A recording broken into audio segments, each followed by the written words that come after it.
Hey guys, what's up? Richard here.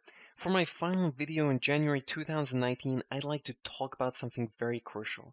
Something people get so often wrong and are completely oblivious to how much it's holding them back. It will seem simple to you, and you might actually terribly underestimate it. But here goes. When you're learning a new language, it only makes sense to learn the vocab. After all, you have to learn the words, right? Then there's the grammar to make the words do your bidding correctly in a way that makes sense to your native listeners. You learn to write and how to read, all essential pieces of the puzzle. But the picture is not yet complete because if you do all of this, you'll find it's not enough. You'll never reach the highest level this way, and you'll even struggle reaching the low levels. If you're going to say I've lost it, consider this. Where does language come from? What's its purpose? Seriously, consider this. What is communication? When you think about it, isn't it just taking the idea in your head, translating into words, saying those words to another person, and then they translate those words into their best representation of the idea as they can, and then consider it, which results into creating a new idea that gets translated into words, and those are sent back to the other person. That would be the reply, right? The conversational exchange, the dialogue. Learning a new language, the words, the writing, all of that stuff is the middle part. What about the translation process of the ideas you have in your mind into words? And that's where the devil is.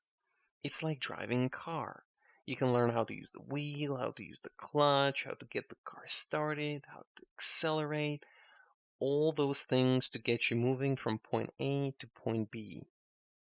But no matter your skill, you're always limited by the capacity of the engine, the technology under the hood. The engine or the technology is the mindset. Unless you upgrade that, you're always going to be stuck with a certain kind of speed and performance. I've coached many people on pronunciation, accent, tonality, and yes, there are specific techniques you can use to improve specific elements of your communication. However, 90% of the time, it will all come down to shifting their mindset of how to think about the language that allows them to go beyond their current limitations that frustrate them. But there is no reason to be frustrated in the first place. Because in the first place, you can simply set the right mindset and avoid the whole thing together. Isn't that a better way of doing things? And that is how you get all these polyglots speaking 8 or 9 languages, or those losers who can speak only 4 or 5. It's not that they're smarter, it's not that they have better memory, although that may be a case. It's simply a matter of how you think about the language, how you think about any language that creates the right conditions for you to succeed. Now, of course, it will take much more effort to learn 9 languages than 1 or 2. I get that. But the foundation that makes either or both possible is the mindset. So, what the hell does that mean and how you can use this to master Japanese? Potentially the biggest mistake I hear people do as they struggle with communicating in a foreign language is of cultural origin. It's no secret that there's a whole bunch of countries out there, almost all of them speak a different language and have different culture from each other. Of course, there are some countries that are next to each other or have been the same country in the past, so there will be more similarities than, in other cases. But even those cases will have differences. It might take a native or somebody educated enough on these matters to recognize them, but it is there. Let's put architecture and art aside. What is culture? In a way, one could say that it's a set of assumptions and expectations about how the world should be. This would be Japanese people bowing to each other as a sign of respect. This is saying thank you before the meal. This is asking for permission to enter someone's home. This is taking off your shoes when you enter your home. or not, as the case may be. Let's suppose you're from the US. You're not used to taking your shoes off, and then your friend from Europe comes for a visit and takes his shoes off. You're likely to find that rather strange, but hopefully not offensive. If the roles reverse, however, you person is likely to flip out in some way if you don't take your shoes off when you come for a visit. Make sense?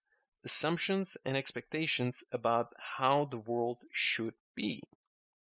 This means if you take your assumptions and expectations, in other words, you take your culture and expect other people from other culture to conform to it, it can easily create issues. Hopefully this makes sense and it's not something too groundbreaking for you. But let's see how this principle or phenomena expresses itself in the language that is your native language. You speak a certain way in your country. You present your ideas in a certain way. After all, where you're from, everybody does it this way, or similar enough. But now you speak a different language, and you're in a different country. If you just take your ideas and use the same translation process you always used, and you apply it to the words from that different language, then the other person will likely not understand you very well, if at all. You're essentially translating your native language into the new language literally, which hopefully you realize is a no-no. To fix this, all you have to do is open your mind enough to start learning how the other culture is thinking about the world. What kind of assumptions and expectations do they have that makes them speak the way they do? The easiest way to do this is simply use only the expressions, idioms, and phrases you've heard natives use. If you do this and avoid doing any literal translations from your native language, you will gradually build your own model of their culture in your mind. You will literally begin to think in a different way.